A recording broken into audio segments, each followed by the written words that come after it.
Bonjour et bienvenue dans ce premier retour de partie à Cthulhu auquel j'ai pu jouer hier en tant que PJ. Alors, c'est une partie que j'ai beaucoup aimée pour plein de raisons. D'habitude, je suis un joueur potentiellement imbuvable, qui s'ennuie très vite et qui par ennui lance des grenades dans les couloirs et essaye de voir les grosses ficelles du scénario parce que voilà, en tant que MJ, ce sont des choses qui arrivent régulièrement. Et donc là, non, ça n'a pas fait du tout cet effet-là que j'ai d'habitude. J'étais agréablement surpris entre guillemets parce que la sauce a bien pris en fait. L'alchimie, ça a bien fonctionné. C'est assez rare pour que je puisse le noter et que je veuille revivre ça à l'occasion.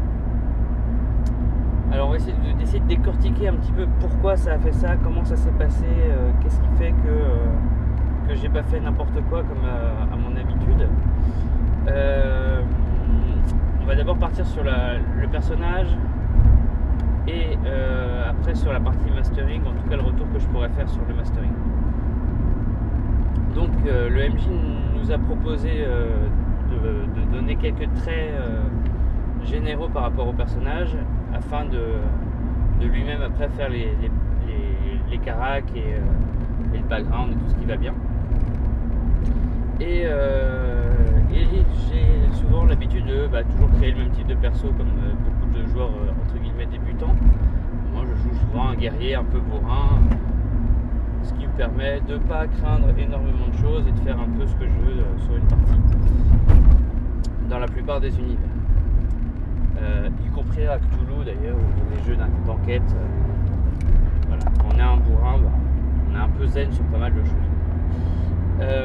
Là je me suis laissé aller à ce travers, mais je l'ai modulé en fait de manière à diminuer, enfin à nuancer un petit peu les choses en me plaçant en situation un petit peu difficile, en ajoutant des défauts, trucs très classiques de perso, mais qu'on ne joue pas forcément et que j'essayais de jouer le plus possible. Et là-dessus le MJ m'a tendu énormément de perches et a bien joué là-dessus. De mon côté, ça a beaucoup facilité les choses. Donc j'ai joué un ancien militaire, vétéran de l'Afghanistan qui sous des dehors de entre guillemets beaux gosses séducteurs un peu baraques souffrait de syndrome post-traumatique assez violent, d'hallucinations, de cauchemars suite aux événements de la guerre et noyait un petit peu son état dans l'alcool. C'était à mon sens un bon choix parce que tout simplement j'avais pas un perso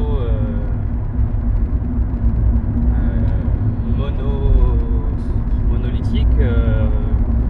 Enfin voilà, il y avait un peu plus de nuances. C'est pas non plus énorme, il n'y a pas 36 cordes à jouer, mais voilà, au moins je pouvais faire autre chose que juste bourriner et avoir des enjeux un petit peu émotionnels assez vite, assez facilement.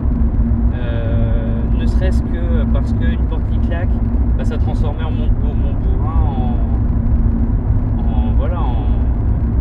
peut-être pas en petite chose terrifiée, mais en tout cas je criais, je me roulais au sol et voilà, c'était vraiment un traumatisme fort et c'était intéressant à jouer parce que ça, sans être frustrant, en fait sans m'empêcher de jouer, ça me permettait d'exploiter d'autres comportements que juste exploiter mes compétences. Et ça c'était intéressant parce qu'en fait parfois je me sens frustré parce que voilà, les compétences que j'ai sur ma feuille de perso ne me permettent pas d'agir sur la situation. La psychologie de mon personnage n'étant pas nécessairement profondément ébauchée, voilà, ça veut rien dire. N'étant qu'ébauché, donc forcément superficiel, ne me permettait pas d'avoir des comportements plus intéressants que ça. Et là en l'occurrence, n'avoir juste ces deux leviers là, ça m'a permis en fait d'être un peu plus fin sur mon ressenti. Alors bon, c'était peut-être pas parfait et il faudrait que débrief avec les autres joueurs et avec le MJ pour voir leur ressenti, mais moi en tout cas je l'ai vécu comme ça. Et du coup c'était plutôt cool par rapport à tout ça, d'autant que au final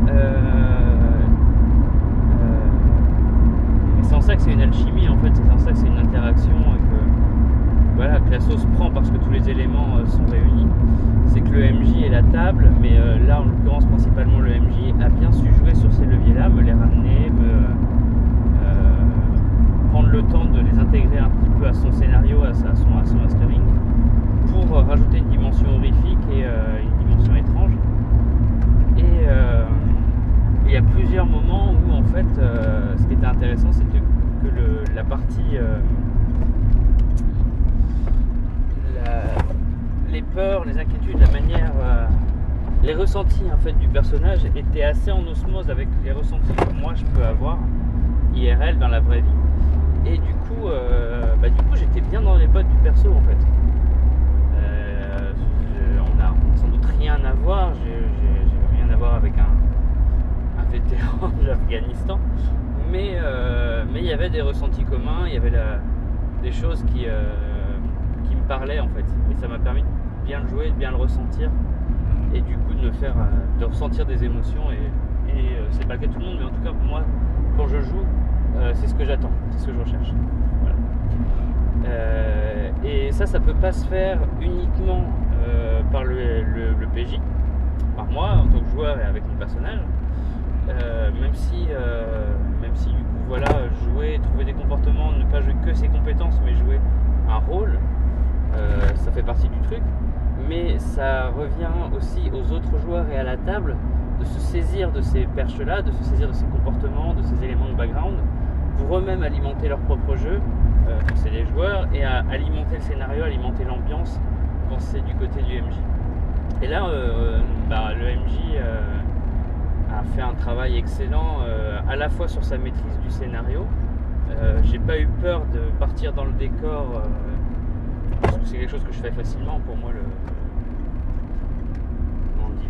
la diégèse du jeu de rôle, la cohérence de l'univers du jeu de rôle fait qu'il n'y a pas de décor. C'est que si je vais dans le décor, et il y a le décor s'étend aussi loin que mon perso puisse aller, en restant cohérent avec l'histoire, le personnage bien sûr, mais voilà. Et donc il a bien géré ça, le fait que je puisse partir en vrille un petit peu, faire même un groupe de 1, ce qui n'est pas forcément cool, mais voilà. Enfin bref, il a extrêmement bien géré ça, c'était très agréable. Il a mis une bonne ambiance sonore et lumineuse. Les bougies ça aide toujours, hein, voilà, c'est un grand classique, mais ne change pas une équipe qui gagne. Il faudra que je lui demande un petit peu la bande sonore qu'il a utilisée, parce que je l'ai trouvé très très chouette. Ça tenait plus du son, du bruit blanc que de la musique.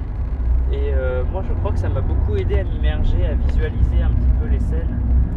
Je demande souvent aux joueurs quand je suis MJ qu'est-ce qu'ils ont vu dans leur tête, quelles sont leurs visions du jeu graphiquement parlant. Certains voient en noir et blanc, d'autres voient des mangas ou des dessins animés, d'autres voient des films ou des choses très réalistes, et ça dépend des jeux en plus. Mais en l'occurrence j'avais vraiment des visions très claires et très réalistes des situations. Vraiment très très... J'y étais quoi. J'y étais et parce que l'ambiance sonore était bonne, et parce que le MJ racontait bien, avait une bonne voix posée, claire, agréable à écouter. Pas dans la précipitation. Bon après c'est que Toulouse, c'est principalement entre guillemets de l'enquête. Il y a moins cette notion d'urgence, de précipitation, mais du coup c'était cool. Et je me suis pas ennuyé comme ça peut être très facilement le cas. Là non, c'était bien, mais je pense que c'était aussi grâce à l'investissement le fait que j'étais vraiment dans mon perso, j'ai pas eu le temps de m'ennuyer parce que j'étais dans le ressenti du perso. Voilà, le scénario lui-même, je sais même pas dans quelle mesure on l'a respecté, dans quelle mesure on est sorti des lignes principales pour les rejoindre par la suite. Comme quoi c'était bien foutu. On joue sur des archétypes qu'on a vus, on a tous vu 1000 fois au cinéma ou dans les séries, donc on se représente très bien les scènes, les endroits, les lieux, tels qu'imaginés probablement en tout cas. Voilà. Et du coup c'était top. La partie s'est terminée pour mon personnage de manière un peu prématurée. Mais même ça, enfin, c'était pas frustrant, c'était une belle fin, c'était un destin qui ne pouvait pas, enfin, pouvait pas en être autrement en fait. Ça pouvait pas se finir autrement pour ce perso. Et voilà. Alors bon, petit bémol, pour ma part, j'ai sans doute pris trop de place à la table, trop de bruit, peut-être trop accaparé le MJ. Je l'ai fait un groupe de 1, à un moment donné mon perso a abandonné 2 PJ en arrière, ça a splitté clairement le groupe, donc ça fait perdre peut-être un peu de temps et de fluidité. Je sais pas si c'était intéressant, si ça a facilité les choses ou pas, ou si c'était au contraire un obstacle au bon déroulement du scénario, mais en tout cas voilà, c'est ce que j'ai fait. Je sais pas si c'était bon. En tout cas, j'étais extrêmement dans mon personnage, extrêmement dans le ressenti de mon personnage, dans ce qui était cohérent pour lui. Et je me suis pas beaucoup posé la question de la partie et du groupe, et ce qui était mieux pour la partie. J'ai vraiment joué les choses comme ça. Alors, est-ce que c'est un comportement de joueur débutant ou de joueur qui arrête lentement d'être débutant? Peut-être. Probablement même, parce que c'est des réflexions que je peux avoir quand je suis MJ et que j'observe un peu mes joueurs, mais en tant que joueur moi-même, c'est encore différent. La critique est aisée, mais l'art de jouer lui-même est difficile. Et oui, moi je suis un ouf, j'ai pas peur de parler d'art quand je parle de jeu. Je pense que c'est un peu plus que juste lancer des dés et pousser des persos sur un plateau sans aucun mépris pour les joueurs de jeux de plateau. J'ai rien contre les platistes, mais c'est pas la même chose. Je pense que dans un cas on est dans de la stratégie, de la réflexion presque mathématique, alors que dans l'autre cas on est dans le travail du ressenti, de l'émotion, du rôle, et c'est encore autre chose. Voilà, donc c'est un retour dans lequel je n'ai absolument pas spoilé le scénario volontairement. Je pourrais aller plus loin et tout sur certaines choses, mais déjà je suis arrivé à destination, donc je vais arrêter ce qu'on lui reparler. Et voilà, c'est déjà pas mal. J'espère que ça aura été un retour de partie intéressant qui vous aura peut-être amené du grain à moudre, ou alors ça vous aura servi à rien, mais voilà, ça m'a fait plaisir. Je vais essayer de refaire des petits podcasts sur différentes choses maintenant que j'ai cet appareil qui me semble d'excellente qualité. Je vous souhaite à tous un bon moment, bon après-midi, bonne soirée.